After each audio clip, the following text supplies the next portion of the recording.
Alright, so I got to record a little bit out of order for this to make sense, but when you're trying to stuff an LS1 into a IS300, the problem we run into is the majority of LSs use a rear sump oil pan, and what that means is the pickup tube is in the rear of the pan, so the rear drops down and the front is actually up high. So in order to clear the cross member, you need a front sump pan, which puts the lower portion of the pan in the front. And basically you have two options when you go that route. You can cut the pan and re-weld the back corner about 1.5 inches more towards the front to give you more clearance, and that will lower the oil capacity from somewhere around half a quart to a full quart. Or you can notch the subframe or the cross member, and that's what I did in this video. I notched the cross member basically because I have access to a welder that can weld steel but not aluminum. If I would have had a way to weld aluminum myself, I probably would have done the pan instead, although you do sacrifice oil capacity, which isn't good.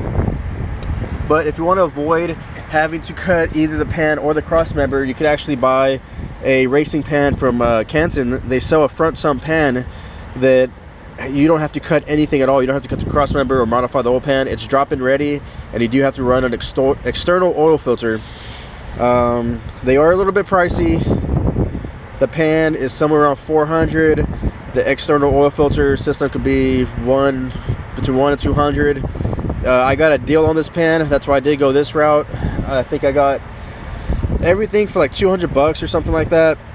So that's why I'm going this route. But if I would have had a little bit more to spend at the time, I probably would have went the Canton racing pan instead. But this is just what I ended up with, and I'm doing the best with what I got. As far as motor mounts go, you can fabricate or make your own, but if you want something that's more drop-in ready, you can get a set of fabricated mounts from Dedicated Motorsports. They run about $650, and that's just for the bracket going up to the block. For isolators, you can get some polyurethane isolators, something like that. They range from like $100 to $150.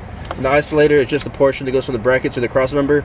But these are a very I guess cost-friendly solution.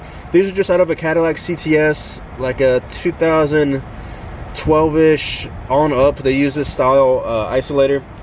It's a real simple design. It's got a stud on top, a stud on bottom, and the studs actually go on the inner slots. On the factory IS mounts, there's 2 bolt holes. See that open hole in the bottom?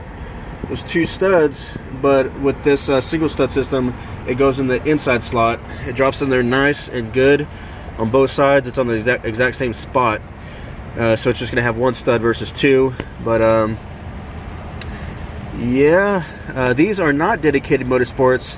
These actually came from a guy I found on a group page, and if you want to know where or who I got these from, you can message me and I'll let you know in some sort of direct message. You can get with me on Instagram. But these are kind of an underground mount. Just by the logo you might know who they came from. I don't want to say any names, but they're less than half the price of Dedicated Motorsports. Dedicated Motorsports is $650. That's a lot. These are under $300. So hell yeah, I'm all about saving money. Okay, so like I was saying, to fit the GTO pan, you have to notch out the front pretty much like 90% of the top, and also some people go all the way down through the bottom, but you don't have to. You got to cut at least halfway down, like 1 inch down, and you can leave a little bit of a lip on the bottom. The more you can leave, the better, because you don't want to take away too much of the strength. My hands are filthy, I know, but you don't want to take out more than you have to, because obviously your cross member is kind of important. So what I actually did is I left a lip, like a 1 inch lip on the back side. It was flat like this, and I rolled it in, because a rolled edge is a lot stronger than a flat edge. So instead of taking it all the way back and just leaving a thin piece of metal, it was sticking out like this, and I rolled it down. And not only that, but the little corner that I took out here, I somewhat reshaped it, and let's see, it was something like that. So you get an idea of the amount of lip I rolled under. So I'm going to take this piece of cross member, and I'm going to actually flip it, and I'm going to stick it in there and weld it like this. So instead of the corner coming out and in the way, it's going to be in.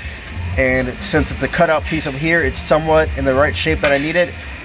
But I am going to have to fill a lot of gaps with some welds. But yeah, I just figured that was kind of using my resources and recycling some metal, I guess. So what I'm going to do is work on loading that sucker in there. It's probably not going to be very pretty, but I'm just gonna undercoat the crap out of it, and I'm sure it's gonna be good enough to get me by. But let's get to it. So I did exactly what I was saying. I flipped it over. I put 2 nasty beads, one big one on top, one on the bottom, and laid down a whole bunch of undercoating. And I honestly think that's gonna be good enough. So now I can set the motor in here, and it'll be in here for good.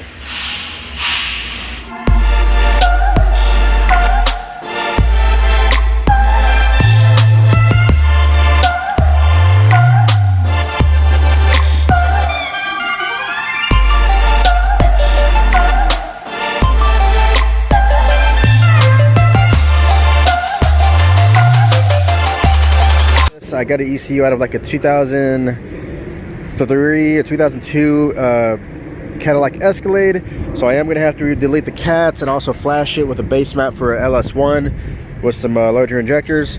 So I was able to come up with some diagrams, and I figured out which wires actually go from here to the factory OBD ports. There's 2 wires that go to the port, so you can kind of choose which one you want to use, and I'll explain why in a little bit. Here's a red wire, white stripe, and a solid white wire. Yeah, so it turns out this is actually one of the grounds coming off of the OBD plug, so I just got to ground that. Use the factory 12-volt supply going to the port from the LEXUS, and it's even got a fuse. It's got an OBD fuse where it's like a 7.5 amp fuse. So from here, basically, I just have to run data wire from this red wire, white stripe, to the data output from the GM ECU. And I guess I might as well show you what wire that is. Okay, so you're gonna have to bear with me. This might get a little confusing, but after you get the data wire sorted out, this is how you actually hook it up to the ECU, just temporarily, to delete the anti-theft, to at least get that initial startup. This is basically the bare minimum to get the OBD port to read without the harness or computer actually hooked up to the motor itself. This is just to flash the ECU, basically. So there's 4 ground wires, and I basically just brought them down to one big one. And you've got 4 12-volt sources coming out of the ECU as well. 2 pinks are ignition, the 2 oranges are solid 12-volt constant. And this green wire here, this is your data wire. This is going to go to that red wire, white stripe that I located in plug EA1 that's by the factory ECU location. I know this looks like a mess, but I actually have a diagram that I'm going off of. So if this doesn't make sense, let me go through that with you, and that might make more sense. I promise it's not pea stain, it's just oil. But so I'm using the computer out of a Gen 3 Escalade, which still uses the same red plug, blue plug ECU from like 99 to like 05 or so. A lot of trucks use the same ECU setup. So this is where I'm getting this information from. Here's the blue connector. There's only 2 connectors, blue and red. Even tells you blue, and then the other side is red. So here's the blue connector. Pin 1, ground. And I'm literally just going through these pages and looking through what I need. So pin 19 and 20. Pink is ignition, orange is battery supply. We can go ahead and look through it some more. Pin number 40 on the blue plug is going to be a ground wire. I got this off a site I came across, and I'll go ahead and post that in the description, because this has helped out big time. It's crazy the information that's available out there. So this orange pin number 57, that's another PCM battery supply. Orange is just constant 12 volt. So here's the serial data to the OBD port. It's a dark green wire, pin 58. That's where that dark green wire that I pulled out. There's 4 grounds, 4 12 volts, and the 1 data. This is the 1 data that you're going to integrate to your stock LEXUS OBD port. If we come down here, there we go. Pin 75 pink, PCM ignition supply. So I think that we've already come across the 4 12-volt sources. The rest of them are probably just going to be grounds. Yeah, here we go. Now we're on to the red connector. Pin number 1 is a ground, PCM ground.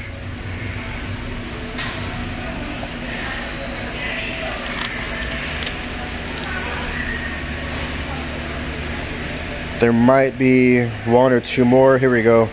Pin 40, red connector, black wire, white stripe, PCM ground. Let's see if there's one more on the final page.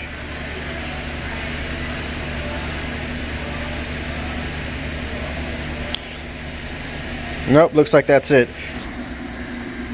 So just to test it out, what I can do is hook up the 4 PCM grounds, the 4 12-volt wires, and the 1 green data wire.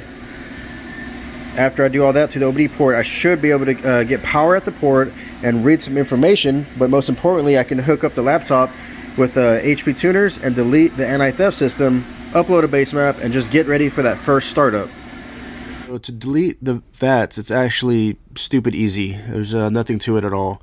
Just open up HPtuners if you have it. There's a factory file from a 2002 Camaro LS1. You're just going to come over here to System, and in the General tab you'll see Security, VATS Control. Come down here to None. That will disable the VATS control, and then come over to Flash and Write. And then after that, you're good to go to fire it up. Alright, so yeah, this video is kind of like IS300 specific, but a lot of this information could be helpful for LS swaps and other platforms as well, like as far as the computer wiring.